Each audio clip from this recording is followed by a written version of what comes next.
Shalom, shalom, all praises be unto Yahweh, Bahashim, Yahushua, Bishim, Kakadash. The bonus to the elders and apostles of Great Millstone, well.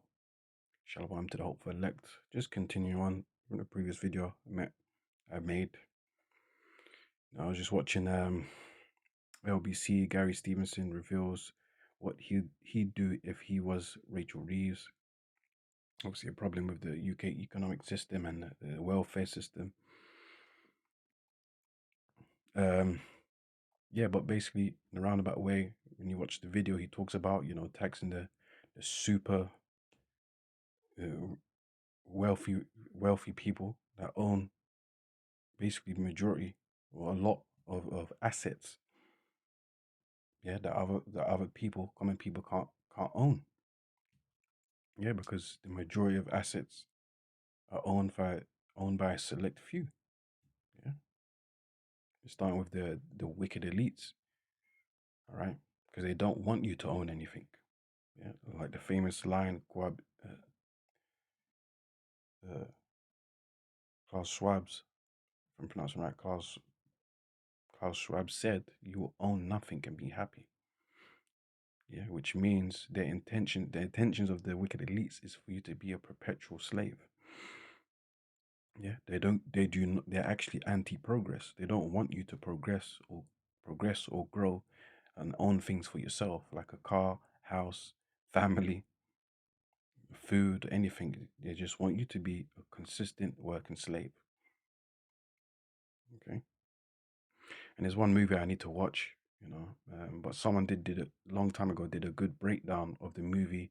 I think it's called Wally or Wale, like a robot film, and it's basically what's going on now. I think it's got to do with AI and robots taking over and stuff like that, and how people that were working was basically being slaves and just distracted by entertainment and just gaining weight, getting fat and lazy and just depressed and broken. See, and that's what these wicked elites actually want for the people, man. That's an evil ruler, man. See, that's why we need Yahushua, man, who's coming to save the elect of Israel, man. And the Israelites are who? The so-called Negroes, Latinos, Native Americans, Hispanics, and those that are scattered and believe and have faith in Yahweh Shai. But anyways, he was basically Gary Stevenson basically saying he's an Israelite, man. He's a Jake. Yeah, he's just his appearance is a so-called white man, but you can tell through his spirit. Well, if you have the spirit of discernment, us brothers in the UK, we can tell. We grew up with all different Jakes from the UK, London, whatever. And he's a Jake. He's got a spirit of a Jake, man, white Jake. But anyways, he's an Israelite. Gary Stevenson is basically talking about, these wicked elites basically are holding a lot of money and not be given chances to the common people. They're extremely greedy, basically. Anyways, let me get scriptures. I read this before in the previous video, but I'll read it again because it's a good scripture. This is Deuteronomy 17 and 14 in the NLT version. Yeah. But also read it for yourself in the King James version too. Well, this is to get good understanding or clearer view. You are about to enter the land the Lord your God is giving you. When you take it over and settle there, you may think we should select a king to rule over us like the other nations around us. So this is the guidelines for a king, the law of the king. If this happens, be sure to select as king the man the Lord your God chooses. So election and democracy, as they say, is actually it's supposed to be spiritually guided. Okay, like now kingdom, the ancient ways you had what prophets of the Lord, Levitical priests, Urim and Thummim, or what people may call like the crystal ball or whatever, or simply prayers and visions and dreams, or the Lord directly talking to them. These things will occur. The Lord will give you spiritual insight to choose who's the right one, just like King David. King David was chosen out of all his brothers. Anyways, you must appoint a fellow Israelite. So yeah, see, so it's got to be spiritual. spiritual selection, yeah, and basically anointed by the Lord. And number two, he, at the very least, he has to be an Israelite from our race. That's why we're not supposed to be voting. And you're not supposed to be voting, man, because this is the world in general we live in, and especially UK or America. These are Edomite, uh, so-called white people colonies, man. Okay, it's white establishments. You must appoint a fellow Israelite. He may not be a foreigner. The king must not build up a large stable of horses for himself. Yeah. In other words, it's talking about hoarding and greed, which is what these wicked elites do, hoarding all the wealth. Yeah. Even the gentleman said, uh, in the year 2020, when all that drama happened, the sea thing, all right, with the furloughs and stuff like that. He said he basically said that it was just like a um, how did he roughly paraphrasing? He said it was basically like a slick uh, money laundering tactic. Yeah, yeah. So because guess what, the people were out of jobs, right? So they had to live off furlough. But guess what? They still had to buy food. They still had to pay their rent, and that money that they're spending, they can't keep it from themselves, because they have to spend because you don't own anything. So when you buy and spend, well, guess what? You're just basically funneling it back to the people that own the major corporations which you need to buy from. You see?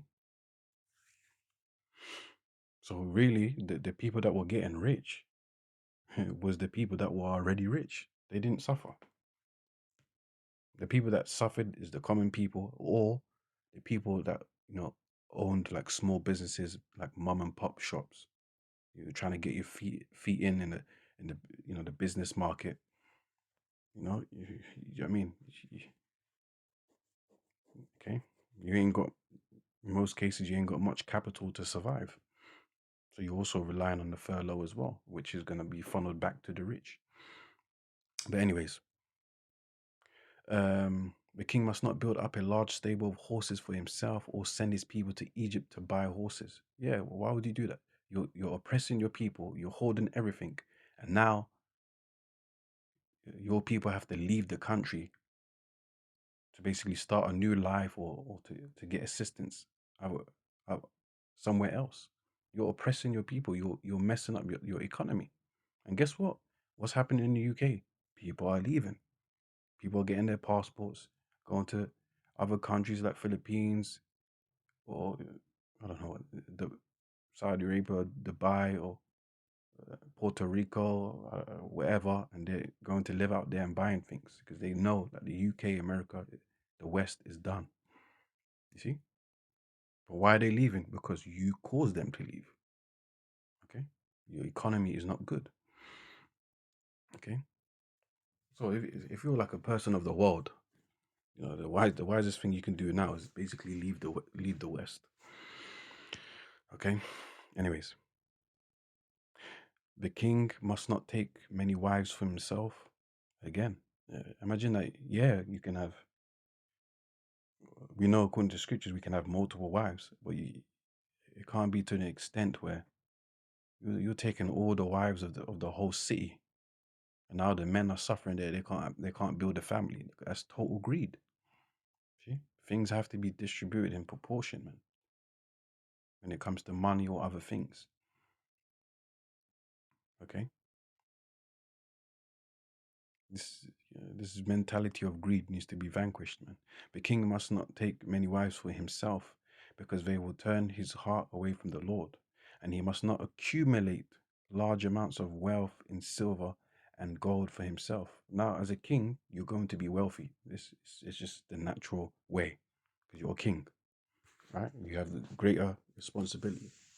With greater power comes great responsibility, right? So you are going to have a lot of gold and silver, but even with that, you're not supposed to be. It's not supposed to be in a way where you're just extremely rich and your people are extremely poor. That is wicked. That's hoarding and accumulating the wealth to yourself, which is greed. which is basically what the super wicked elites of today, these Edomites, are doing. That's why people are suffering and mourning. Proverbs 29 and 2.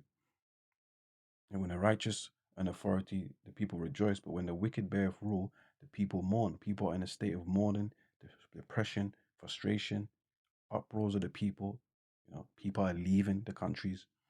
Yeah, they're not happy the way it's run by your elites. Okay, read it again. And he must not accumulate large amounts of wealth in silver and gold for himself. Himself, greed. When he sits on the throne as king, he must copy for himself this body of instruction on a scroll in the presence of a Levitical priest. You see? So he's got to recite this, he's got to memorize this, he's got to read it daily. Yeah. And it's going to tell you why. He must always keep that copy with him and read it daily as long as he lives. Yeah. That way he will learn to fear the Lord his God by obeying all the terms of his instructions and decrees.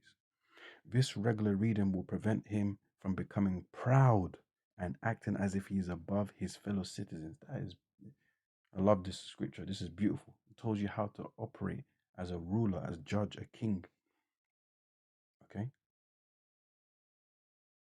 See? This stops arrogance.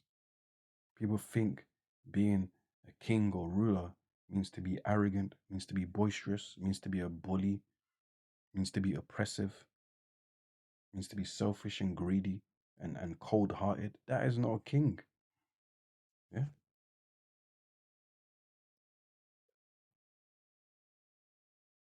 Okay. You got to consider the cause of the poor, as the scripture says. Anyways, and it says, it will also prevent him from turning away from these commandments in the smallest way. Yeah. And it will ensure that he and his descendants will reign for many generations in Israel. So, guess what? If you stick with the Lord's word, the Lord will bless up your lineage, man. And guess what? Even the people, because you're such a good king, they're gonna want, hey, do you know what? Hey, your father was an amazing king, man. And I can see, and I hope to God that you know, since you were raised by your father, you're most likely gonna follow the same footsteps. Hey, long live the prince, long live the king. May Yahweh Mishai bless you, man. You had an amazing father that ruled well and was a fair judge. You see, that's what people are gonna say. It's like boxing, right? It's like boxing. Let's say there's a famous boxer, amazing boxer. Showcased wonderful talent, but he was also not only just good in the ring, he was good outside the ring, where he was likable. He helped people. I don't know. Let's say he gave money to the poor. You know, he visited children to help them or whatever. He blessed up families. Well, guess what? When that son that's growing up under his father, what do you think the people in the neighborhood are gonna say? Hey, your dad was so great, man. He was an amazing boxer. He did this for the community, and since he's your father, I'm pretty sure you were raised in his footsteps. So guess what, man? We, we see nothing but success coming your way. Hey, look, listen. If there's any problems, hey, we got you, man. Yeah, you in our hood, you in our area. Yeah, if we see anything going wrong, anyone trying to harm you, bother you, hey, we got you, man, because we know your dad. You see, you get blessed, man. That's how the world runs.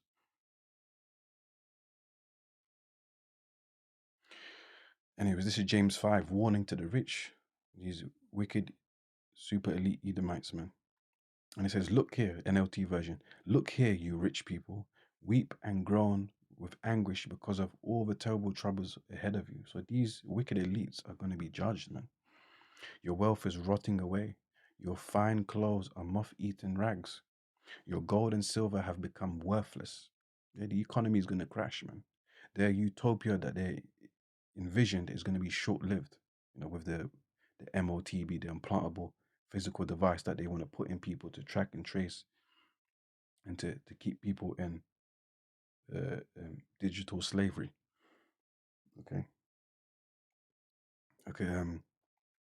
The very wealth you were counting on will eat away your flesh like fire. Yeah. This treasure you have accumulated will stand as evidence against you on the day of judgment. Ooh.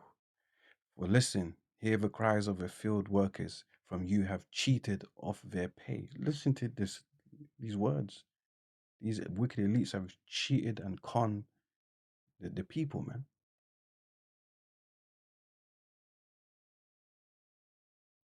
Now we know, they've removed like the gold standard, the gold, which is real wealth, gold, silver, removed it from away from the cash and just made Federal Reserves. So it's backed by nothing, fiat currency. Yeah? Where you're supposed to have tangible wealth. Okay,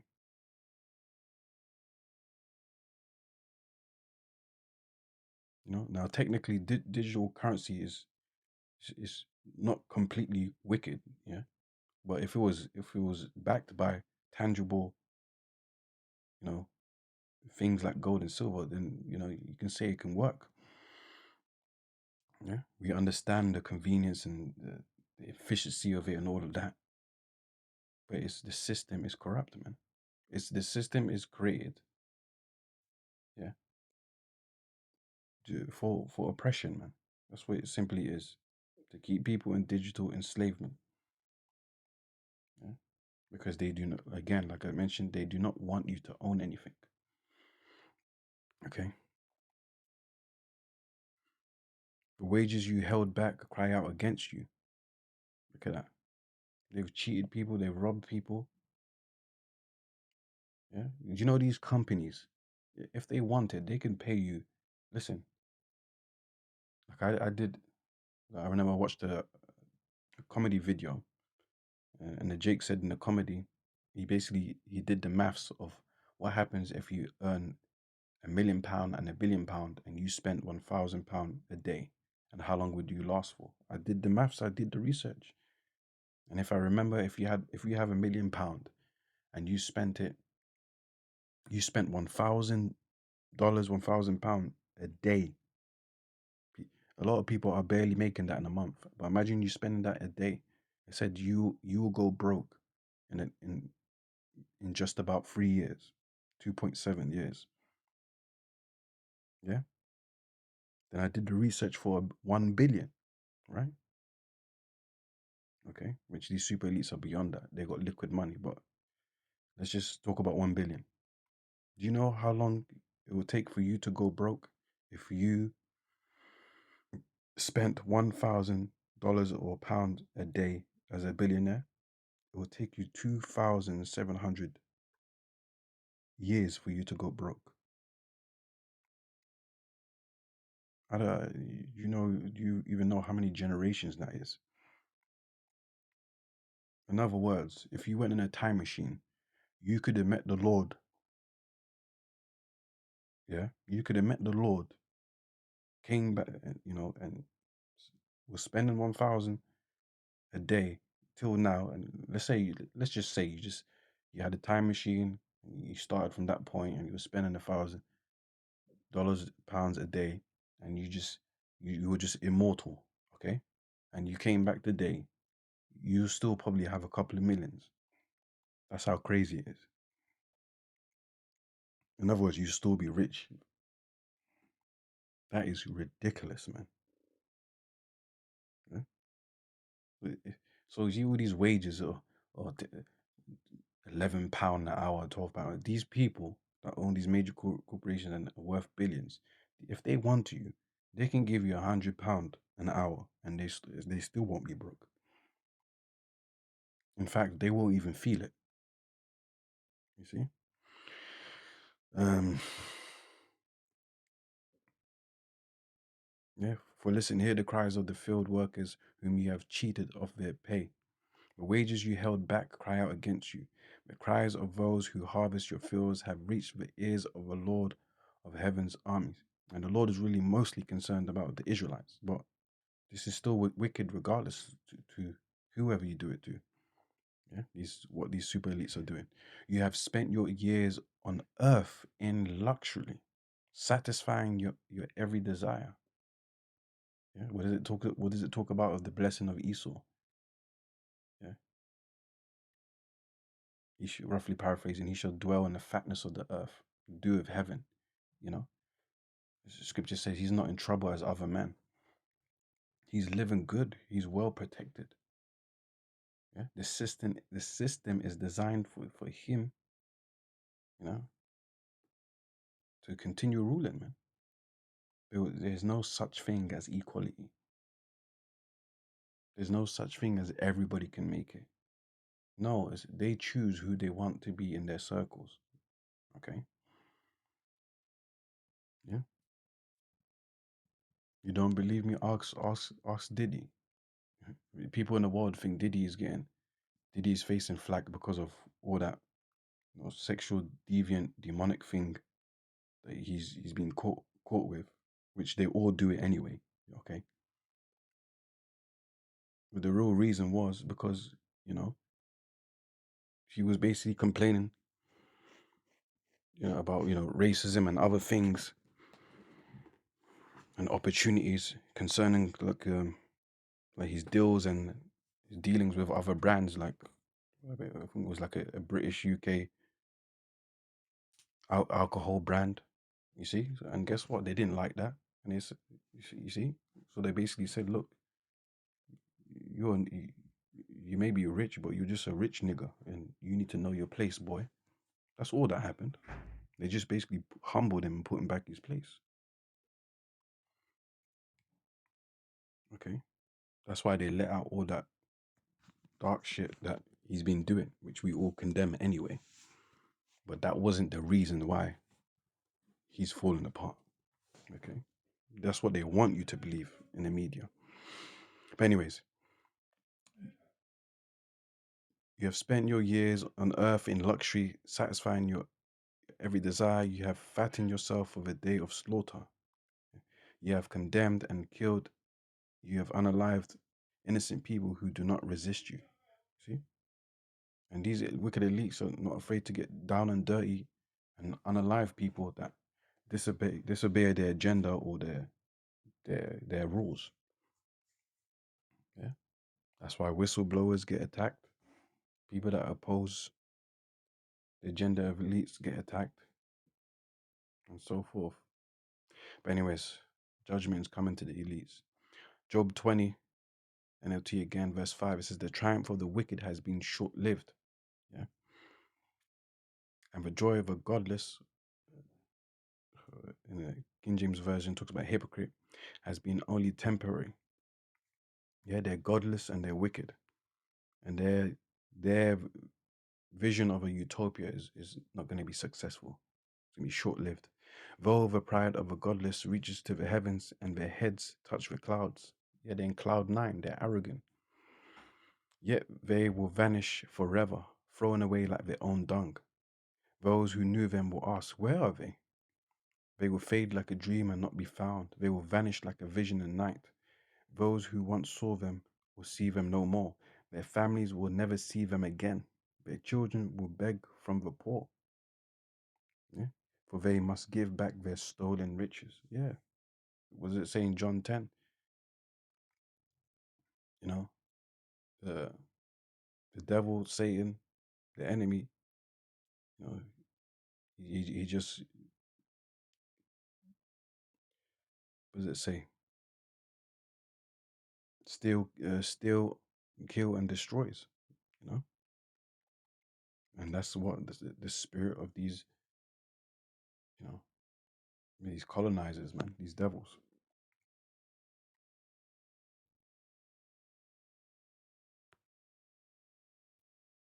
And it goes on and on. It's beautiful scripture.